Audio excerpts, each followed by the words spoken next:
Hello again, everyone. This is Dr. Tim Newton with Inspire Movement Physical Therapy.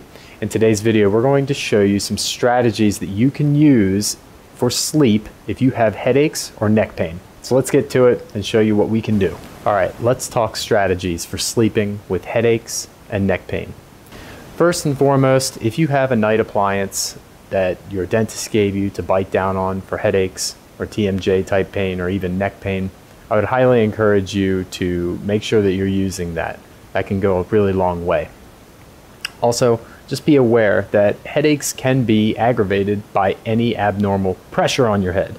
So if you are the kind of person who likes to sleep on your stomach or kind of on your side, and you frequently find your hand up on your face, we need to find strategies to get that off. Because if you have an asymmetrical pressure on your cranium for hours every day, that is going to add up and cause a problem. Some people have even found ways to tie their arm down by their side.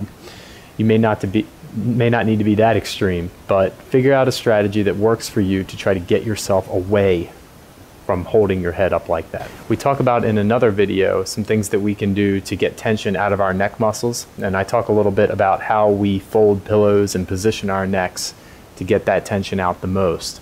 I'd encourage you to check out that video if you have the time. We're going to review that a little bit here in this video today. We talk a little bit about how to position your pillow when you're lying down. We talk about this in the context of it decompressing the neck and just giving you a little bit of pain relief. Well, if your neck is bothering you at the end of the day and you need to find how to lie down and get the pillow just right to get pain to go down in your neck, we would of course want to use the same ideas and strategies when we're sleeping. We want what's best for the neck, and we also want what's best for the head. For the neck, we want to keep it in a midline position. That means the pillow, if we're lying on our side, we need the pillow to be filling this space. If it's too narrow when we lie on our side, the head's going to tip this way, and there's going to be too much tension on our top side. If it is too big, we're just going to get tension going the other way. And then also due to its size, we're going to have that extra pressure just pushing into the side of the head. So these things are going to aggravate both the head and the neck.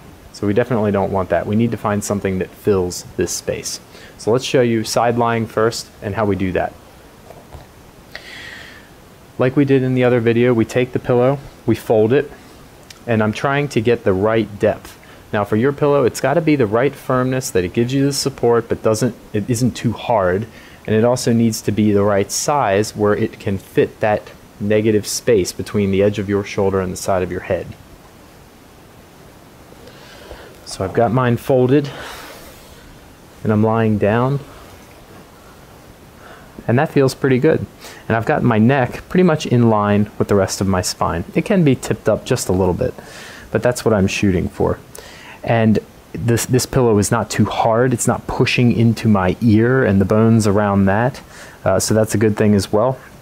This would be a good place for me to start. I might move around a little bit in the night, and that's okay. That's what we do.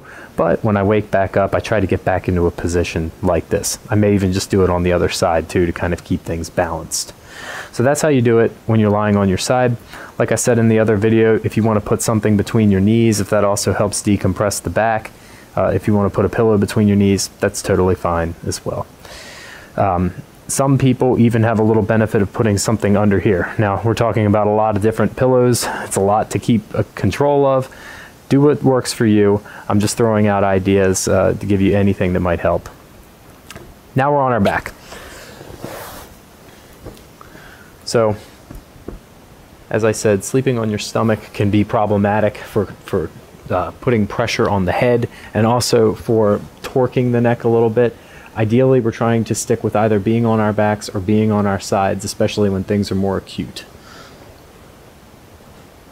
All right, so when on my back, we want to fill that natural contour of the neck. Again, we talked about that in the other video.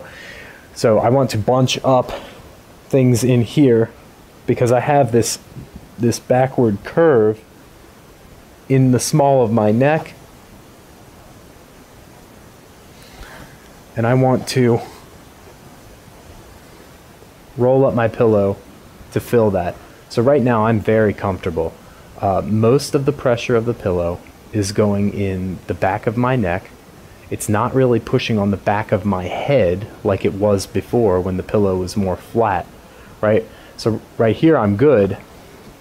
Before, when the pillow was flat, the pillow felt fairly soft, at least in the beginning, but I could feel a building pressure under the very back end of my head. And if you sleep like this for a long period of time, it could give you trouble. So I would say try to distribute that pressure a little bit better onto the back of your neck. That's good for the head and the neck, like that. Now don't get too gung-ho and stack up 3 pillows where it's really, really thick and you're pushed up like this, because that's not going to be good either. That'll put pressure on the back of your head and crank your neck forward. So you need to be careful not to do too much with the pillows. I would really direct the attention of where the pillows are, again, to the small of the neck. Not a whole lot back here. Fill the small of your neck. That is the take-home message if you're sleeping on your back. So fit the natural contours of your spine. Keep it in line with the rest of your body, both if you're looking from the side, keep it in line, and if you're looking from straight ahead, keep it in line. That's your goal. Your goal is to keep everything in neutral and not put asymmetric pressures on the skull. This will be a great first strategy in conjunction with using a dental appliance, if you have one, to help drive down the pain from the head and the neck.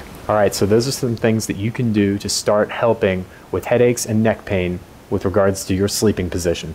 If you found this video helpful, don't forget to leave us your questions, your comments, and for more related material, check out our website at marylandmanualtherapy.com. Thank you for watching, and have an inspired day.